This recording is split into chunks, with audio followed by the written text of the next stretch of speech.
Taslih TV.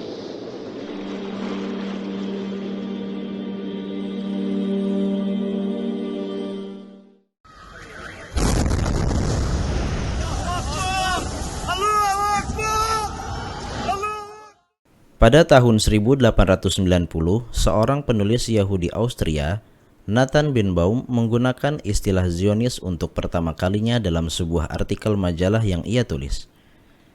Dan 7 tahun berikutnya, seorang Yahudi Austria lainnya, Theodor Herzl, memprakarsai konferensi Zionis yang pertama di Basel, Swiss setelah 1 tahun dari terbitnya buku yang ia tulis yang berjudul Der Judenstaat, yang di dalamnya ia menyerukan migrasi kaum Yahudi ke Palestina sebagai solusi untuk problem minoritas Yahudi di Eropa. Yang banyak orang ketahui pada hari ini adalah tentang proyek imperial Zionis yang berujung pada berdirinya negara Israel. Namun, yang jarang orang ketahui adalah perdebatan internal kaum Yahudi tentang seruan migrasi kaum Yahudi ke Palestina dan tentang definisi dari siapakah kaum Yahudi. Yahudi Ortodoks sejak awal menolak seruan Yahudi Zionis untuk bermigrasi bukan saja karena gerakan Zionis adalah gerakan sekuler, namun mereka menolak juga dengan alasan bahwa tanah yang dijanjikan adalah murni pemberian Tuhan saat kedatangan Mesia dan bukan dengan usaha manusiawi.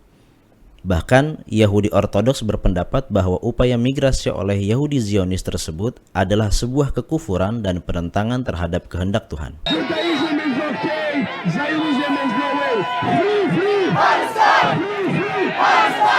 Juga menurut Yahudi Ortodoks, Yahudi bukanlah sebuah bangsa yang memiliki ikatan ras atau hubungan biologi. Menurut mereka, kaum Yahudi adalah kelompok manusia yang meyakini kepercayaan agama Yahudi dan patuh pada nilai-nilainya. Adapun Yahudi Zionis mengartikan kaum Yahudi sebagai sebuah bangsa yang berafiliasi pada tanah air tertentu, yang mana dalam hal ini adalah Palestina. Dan definisi ini berkonsekuensi pada upaya pengimigrasian kaum Yahudi ke tanah Palestina dan secara otomatis berujung pada upaya pengusiran penduduk asli Palestina dari tanahnya. Maka dari itu, ada semboyan Israel Zionis yang sangat menakutkan, namun ironisnya jarang diketahui oleh banyak orang, yaitu bangsa tanpa negara untuk negara tanpa bangsa, yang berarti bahwa Yahudi adalah bangsa yang tidak memiliki negara dan berusaha kembali ke Palestina yang harus bersih dari penduduknya. Maka, untuk memuluskan politik imperialnya dan untuk meyakinkan kaum Yahudi agar mereka mau berimigrasi ke Israel, Yahudi Zionis menggunakan banyak dalih yang diantaranya adalah dalih agama.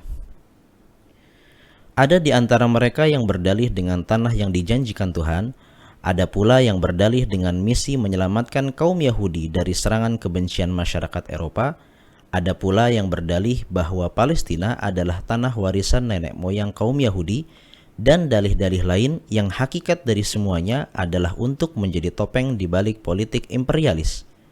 Namun, jika benar bahwa Israel adalah negara bangsa Yahudi, bagaimana kita bisa memahami hal tersebut dengan fakta bahwa mayoritas kaum Yahudi di dunia menolak untuk berimigrasi ke Palestina dan lebih memilih Amerika sebagai tempat tinggal baru? Dan jika benar bahwa Palestina adalah tanah nenek moyang kaum Yahudi, bagaimana memahami hal ini dengan fakta keberadaan jutaan penduduk Palestina di dalamnya? Dan jika benar usaha pengimigrasian ini adalah misi untuk menyelamatkan kaum Yahudi, mengapa tidak dipilih pulau yang masih jarang penduduknya, atau dipilih negara imigran seperti Argentina atau Australia yang hingga hari ini masih membutuhkan imigran kulit putih? Jadi, apa sejatinya motif dari pendirian negara Israel? Dan apa hakikat konflik Palestina-Israel? Bagaimana menurut Anda?